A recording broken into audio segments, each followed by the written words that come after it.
All right then, lads, it is Talking Reds. It is Tuesday's Talking Reds with me, Gareth Roberts, in Fuad Hasan, and you. Thanks for watching. All right then, lads. Whoa! I made that mistake again. Yeah, tell us where you are. Tell us where you're watching from. I enjoyed that last week. Not least because I get to say you could be in Bootle, you could be in Benidorm, things like that. You know, keep on saying like you could be in Prescott or Peru, Highton or Honolulu, whatever it might be. Get involved. Let us know where you are. Lash some comments in. We're going to talk about a couple of things today. One of them is what you'd rather win. Because let's say we don't win the quadruple. Controversial, but we do win something else, or we do win two more, or whatever. What's the priority, basically? It's just a little discussion point. Of course, I would like us to win the Mont, everything. But it comes from Mo Salah. He said that he wrote down a list at the start of the season with like his goals for the season, like what he wanted to achieve in the game and all that kind of thing. And he says that he put the Champions League top. Which is, you know, controversial. He said, I'll just put numbers by it and I'll put number one next to the Champions League. Well, you want to win that more then, don't you, Mo? That's how it works. Yeah. That's what a list is. He sort of like tries to play it down sort of later on and says, of course, I'd really want to win the league and blah, blah, blah, blah, blah. But he says, I'm really honest with myself. After the season, I tell myself what I want to achieve, what I want to improve, and I just go from there. So being honest with myself, I give myself time for a holiday just to be alone with no one, just in front of the sea or anywhere to be alone. And then he writes lists and he puts the Champions League top. What do you reckon? I mean, yeah, I'll take that right now, Mo, if that's what you want.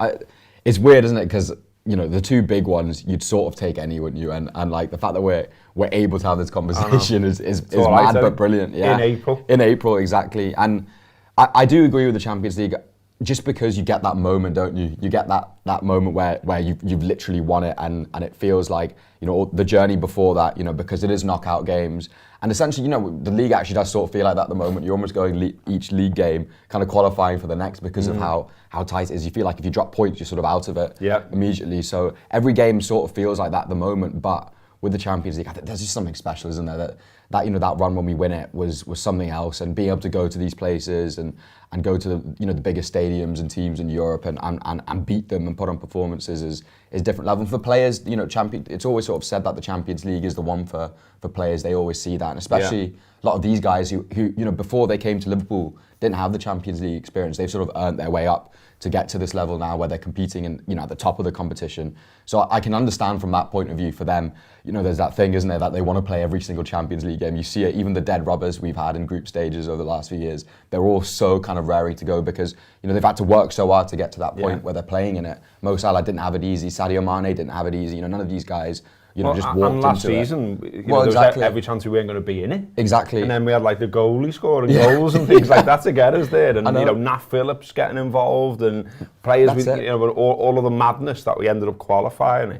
If we somehow end that story by lifting it in Paris, where we did it in 81 and all that, like the romance of it's unbelievable. But, I mean, he says, I wrote a lot. The first thing I wrote was to win the Champions League again with the club, and then the Premier League. I don't know why, but I put numbers next to them. I always put the Champions League first. He says, it motivates me during the season. From time to time, I keep going back and looking at what I wrote. Just to win the Champions League and the Premier League again with this club here, that's what I want. And that's what I can say of future goals. I mean, number 20 as well, though. Yeah. Would be amazing. And obviously that's reliant. It's not in our hands. It's reliant on City slipping up somewhere and us not doing that. But, you know, like that thing about, you know, the thing we've had with Man United all of my lifetime, like the back and forth, the cycles of winning and all that, and, you know, us putting up a banner saying, you know, come back when you've won 18, and them turning up with one saying, well, yeah, we're back, and all of that. And, you know, 20 times, Man United, and all that bollocks. You know, if we've won it 20 times as well, that would feel amazing. And it'd be great to say, like, well, we're back. we're officially back on our fucking perch because we've won more European Cups than you. Exactly, and also there's a thing here where the players haven't looked into our faces as fans when they won the league. They didn't get that. We didn't get that celebration as well. And they saw what it was like after we won the Champions League, the parade. Klopp always talks about it, doesn't he? The way he just like look into people's faces from that bus and see that joy. Well, we haven't had that shared experience with the league, and it feels like it feels really harsh to have not got that. Obviously, bigger things had happened, but I want that. I want to have that moment with the players, in the ground, with the trophy lift, the parade, the whole thing where the city sort of gets to fully celebrate both those leagues in a way, because they deserve to. What they did was amazing and extraordinary, and it's interesting what Klopp said the other day. I think about the world's obsessed with first place. He said something along those lines with the league, and I get it to quite a large extent, just because.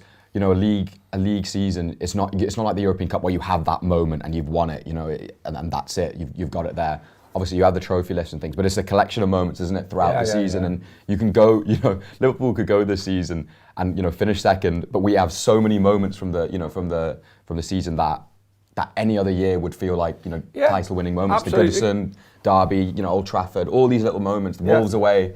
You have all of that in the bank still, so it is a weird feeling because Liverpool have created league-winning moments in the season, but may not do it in the end. Yeah, I mean, to get 94 points, isn't it? What's available, and like not do it will be kind of heartbreaking. But I think the opponent we're going up against, their financial advantage, all of that. Yeah. You have got to sort of put it into a context and say, well, if that is what Liverpool do and they don't lift it, they've done everything that they possibly could. And I don't like that. I've seen some people doing it already, and I've even had mates text me about it and say, I'm thinking about such a game, or when we didn't do this, or when we didn't. And it's like the run we've been on, particularly in recent time. I mean, just think about it. Within the last week or so. We beat Man City at Wembley. We've absolutely tonked Man United, played them off the park, and then we've got past anti-football Everton as well, and we're still there, right on City's coattails, chance of winning the lot. And as you say, it feels like there's like a party waiting to happen, and it's that hope, that dream of that party. I think that's driving us all on. Like Mo mentions what you mentioned. He says, with this team, we've won everything, and I want to have that feeling again that we had when we won the Champions League. He said it was unbelievable in my mind. That's why I want to win it again. The feeling we had in the city when we went out on the bus and we toured was unbelievable. Then he mentions, obviously the COVID restrictions around when they won the Premier League. He said, I want to win the Champions League again. I want to win the Premier League again. That's my main target with the team. But it's funny how they always mention the bus.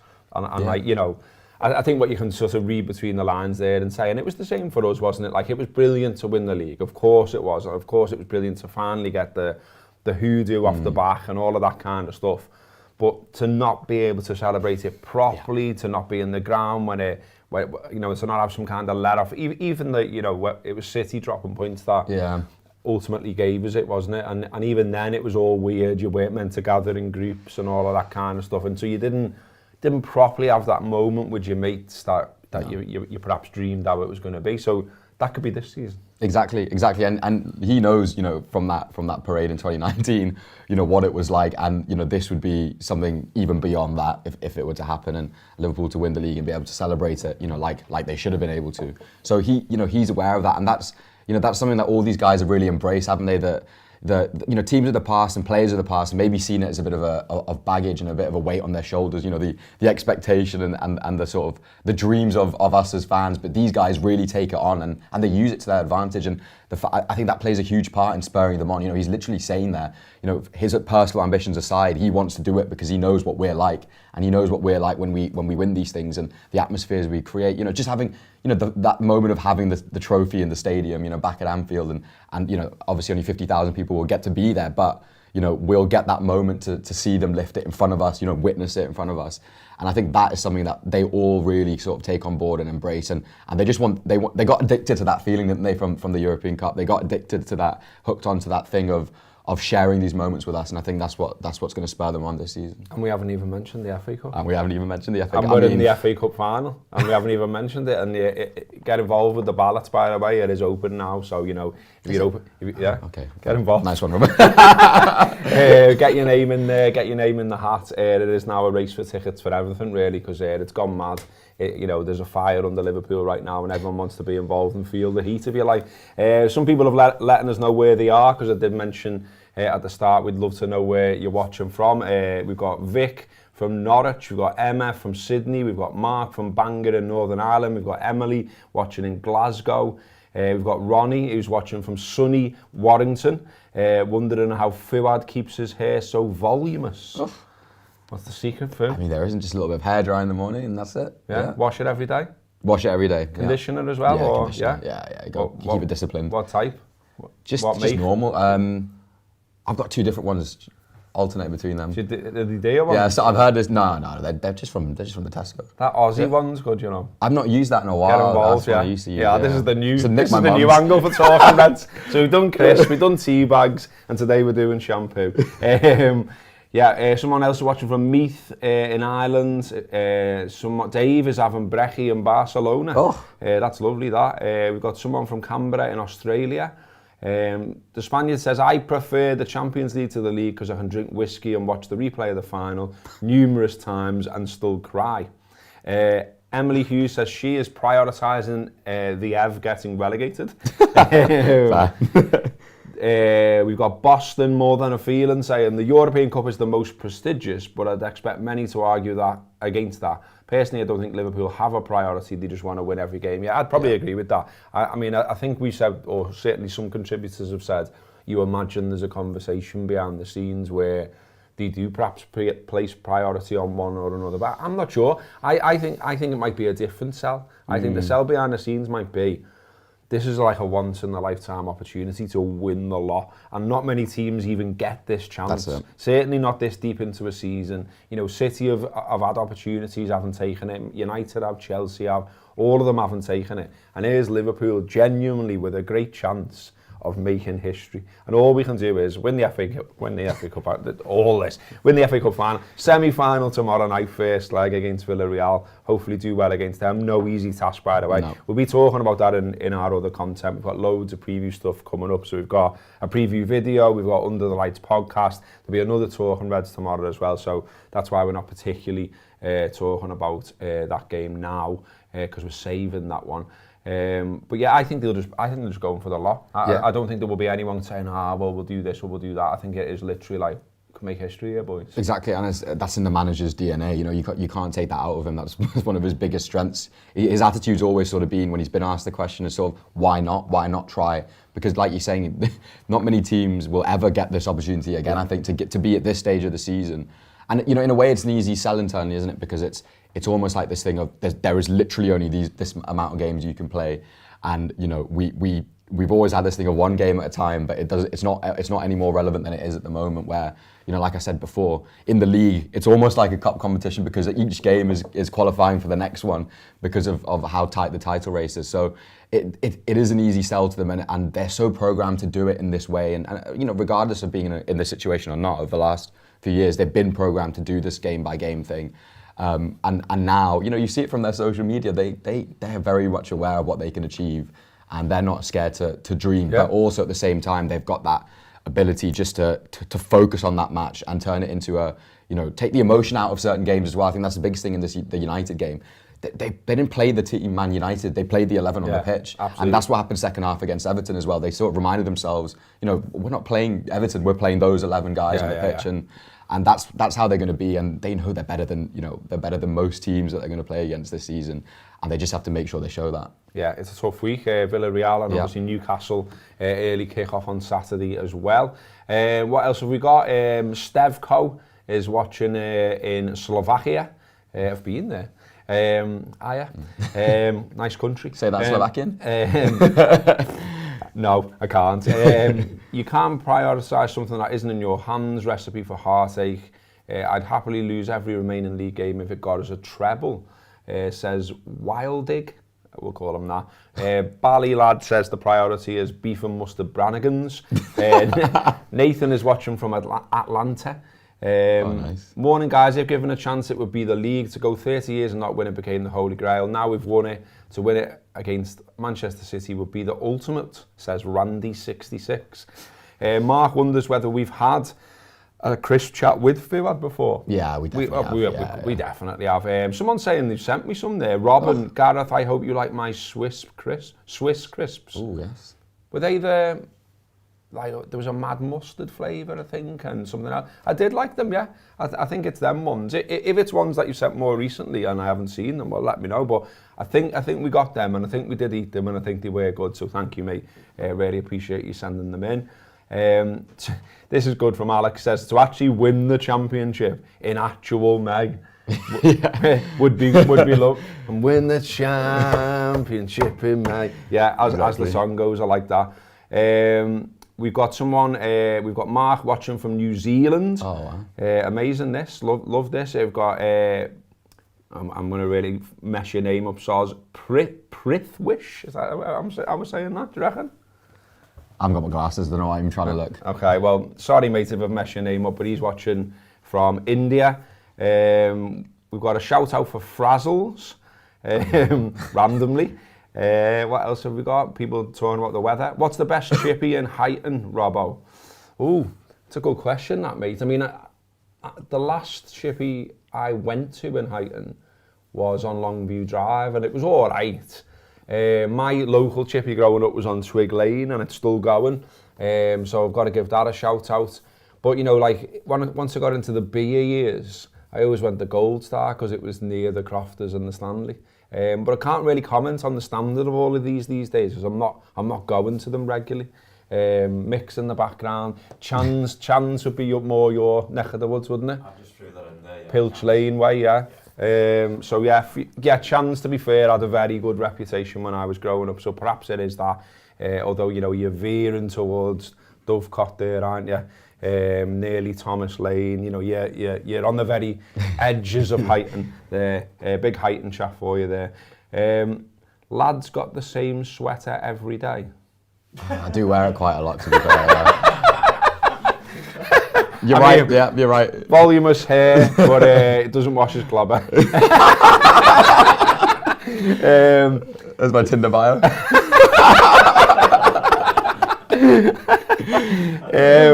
We've got Super Reds has sent us £1.79, thanks very much, and says, Pickford is an overrated meth. Yeah, can get right behind that. Oh, this is good. You must have seen me in there. Tim says, what did you think of the Everton space last night? Mad, wasn't it? Did you go in it? No. I wish I did now. Very populous. There was a lot of them in there. And it was all like, you know, chat about getting behind the team before they played Chelsea at the weekend and all this. But I only got in for a bit because, you know, like me picture, obviously you can see him in red. They booted me out.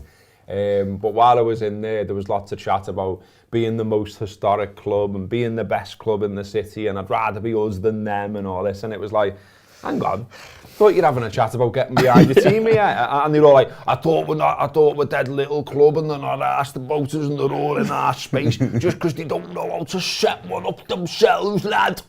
Yeah, it was amazing. It was, as Tim says, hilarious. And you are allowed to listen to whatever space you want to, boys. That is how it works.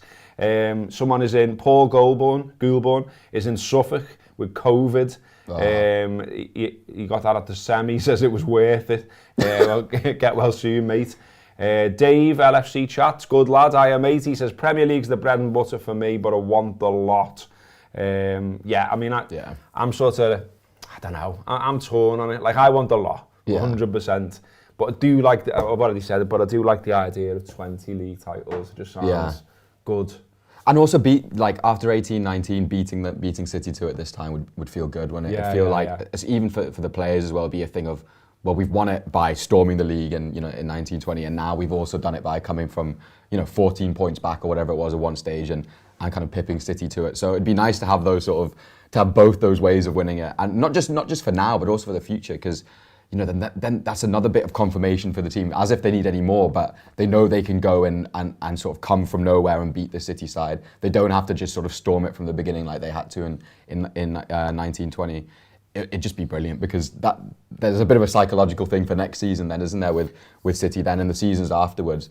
That's how these rivalries affect each other a bit, don't they? Just like the mental resilience that they're building up as a collective is unbelievable now, because you think about it, like not long ago, you know, we were saying like you'd aim for sort of 84, 85, 86, and that would be enough to win the title. Now it's like sort of you're starting every year saying, okay, we're going for 100 points here.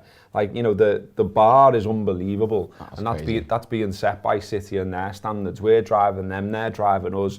But yeah, the idea that, you know, they go and break 90 points again, and we'll see where that takes us. You know, that's brilliant. You wouldn't rule them out for the Champions League. Obviously, we're favourites to get past Villarreal, and then we'll see what happens in the other semi. City, of course, playing Real Madrid tonight.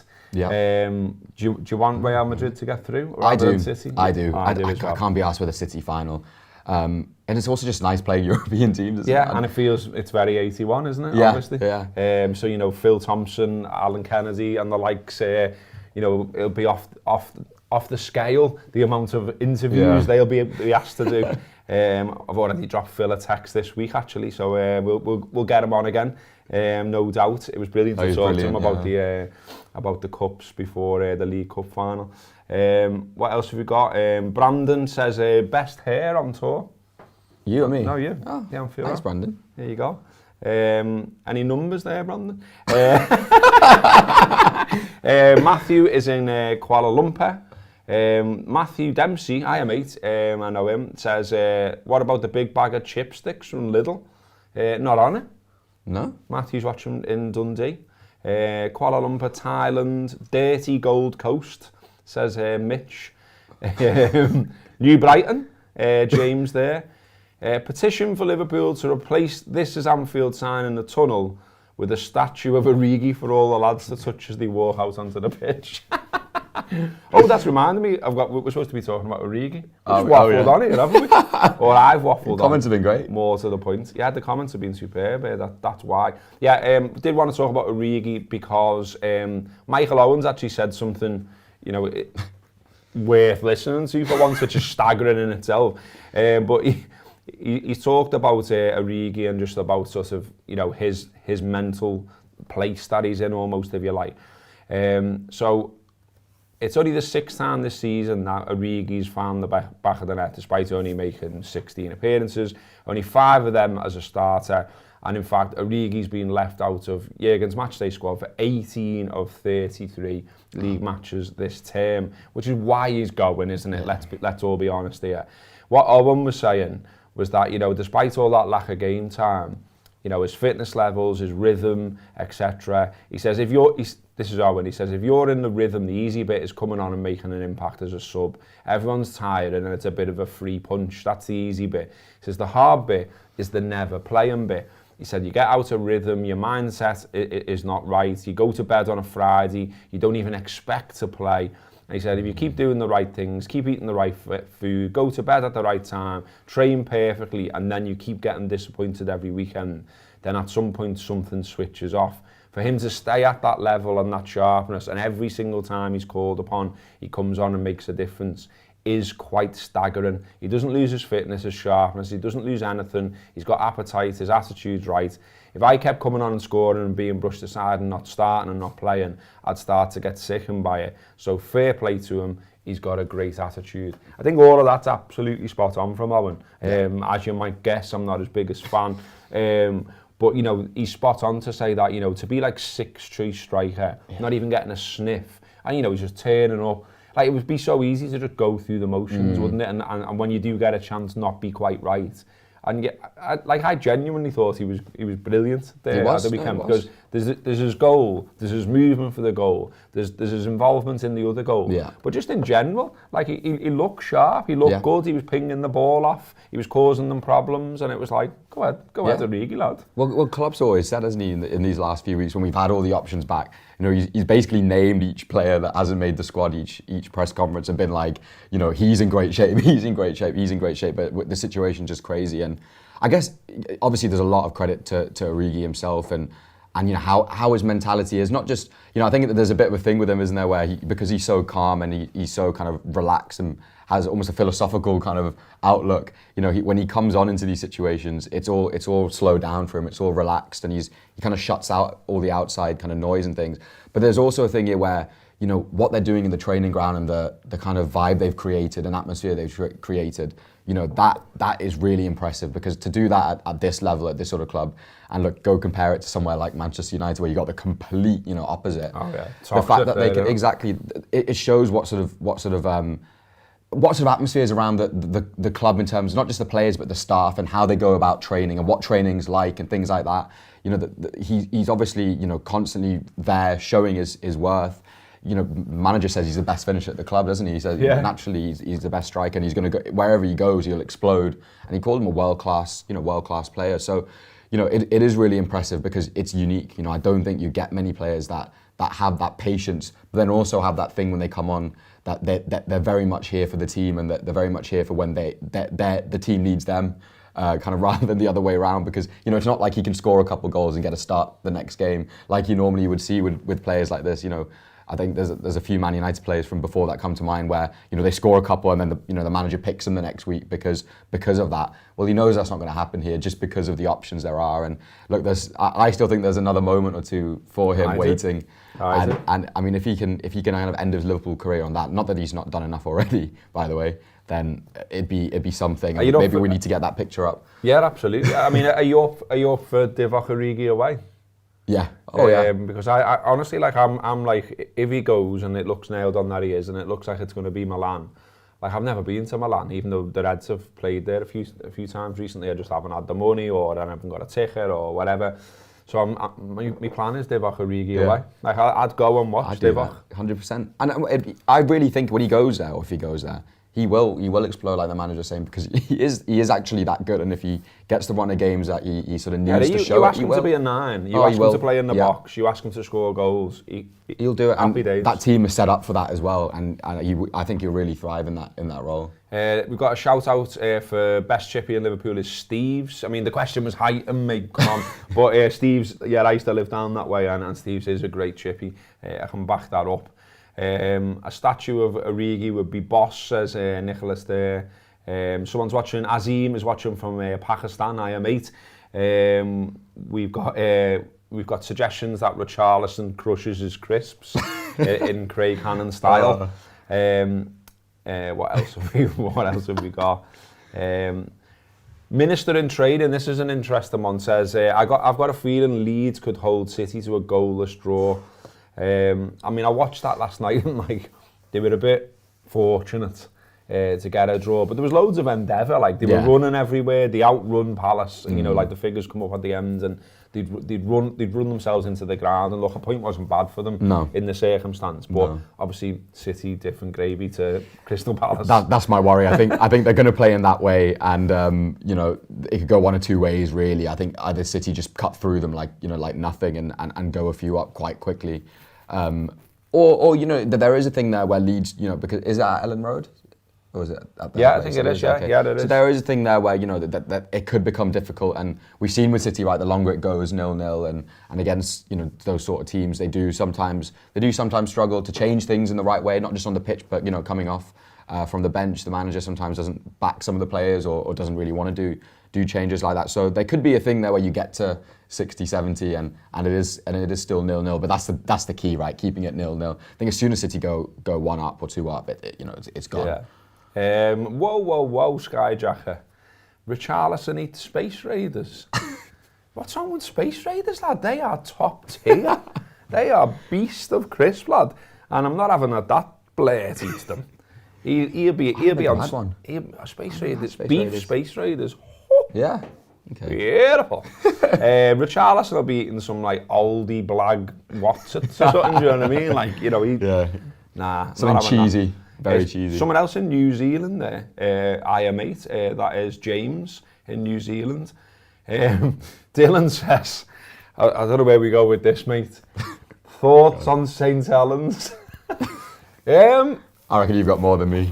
I've got some thoughts on it. I mean, you know, look, it was like, I lived in 10A country, so you can get the 10A to town, and it's wild, by the way, or you can get the 10A up. You can go the other way, and you can go to St. Helens. I mean, Nan used to take me sometimes and things like that. I know I had reason to go there recently. A lot of shops have closed. You know, it's like a town centre that's struggling, like a lot of them are these days. Blah blah blah blah blah. I would say it's fair to say it's a bit mad. I'm gonna go with that, mate. Especially if you've got a Scouse accent. So should you have a drink around there are people I found that take exception with you. Wow. And obviously they're big into rugby league. Got a good rugby league side. I went and had a look at the ground actually when I had reason to be there recently. Just had a little walk around. I don't know what else there is a lot to say about it really. Yeah. Yeah, I'll just leave it there really. Probably best. Yeah, I mean, there's more shouts for Scran here. And I've got to give this one a shout because he's a good lad as well. Wutan Scran in Lark Lane. Absolutely amazing. Get yourself involved. Just with the name alone. Yeah, I mean the name's absolutely amazing. And Alex Wu is involved. So I would suggest that is where the name came from. But yeah, shout out for them. Starlight Productions is watching in Ireland. I used to live opposite, this is Skyjacker again, I used to live opposite the Codfather in Brighton. Is that the best name for a chippy? It's not bad. It's good. I mean, the takeaway chat, you always have to mention the one in Dublin. I think it's in Dublin. Abracababra. Oh, brilliant. Absolutely superb. Really good. This is a show in itself. Going to leave it there. We've gone on loads, or I have. Richard Barton says Richarlison eats twiglets and pickled egg sandwiches. Mitchell says Gareth Roberts investigates the demise of the High Street in St Helens. That's content. I'm going to write that down. We've got a shout out for Pilkinsons, of course. Yeah, famous for glass. The Glass Museum's actually all right as well. I went to that. I took the kids to it, and it was all right. You know, you got like a glass blowing demonstration and all that kind of stuff, and it was impressive, I have to say. American here, what's a chippy? It's a place where you get chips, lad. Come on. Well, not just chips in Liverpool, though, right? It's also I know, yeah. Chinese. Everyone does. Yeah, which I found mad when I moved up. Yeah, they all do Chinese, and we don't bat an eyelid about it. And then you go elsewhere, and they're like, "What's going on with your chippies?" And you're like, "What's going on with your chippies?" Pub in Melbourne sells a hot dog called the Theon Gregjoy. That's lost me, mate. I've got to be honest with you.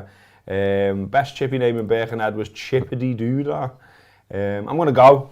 I'm just reading out your comments now. I keep saying to these, that we could do a show over a long period of time where we just all have a big nice chat and you put stuff up in the comments and we react to it. That's what these keep turning into when I'm on it. I love it though. I love the interaction. I love you all telling me where you are and your chippy names and your crisps and everything else. So thank you for that. Serious football content will be coming through the day. We're recording 3 strikes shortly where we'll be talking about, what are we talking about? We're talking about Rafa Benitez and what could he possibly do in football next. We're talking about time wasting and how that could be tackled, what should and could change around that. And do you know what? I can't remember what the 3rd strike is off the top of my head. Let me have a think. Benitez, time wasting. We can leave as a little bit of a, subscribe. subscribe to find out. And find out. Download the app. Where you don't have to pay initially. You can watch subscriber content and you can see if it's for you because you get free tokens. It might be for you. If it is for you, subscribe. Also as well, of course, we've got a cup final coming up. We've got a trip to Spain coming up. If you're lucky enough to get a ticket for that, there's only about 2,000 kicking about. If you want a nice top to go and show your guns off when you're out there, well, there's a couple there. Allison, Diogo Jota t-shirt as well. It was boss, by the way, on Wembley Way and around Wembley and stuff, seeing loads of Anfield Wrap t-shirts on that day. So yeah, nice one for getting involved, nice one for supporting the Anfield Wrap that way, as well as through the content. And yeah, check out the shop on the website. I'm going to shut up now. I'm going to go. Nice one to Fuad. Nice one to you for watching. That's been Talking Reds.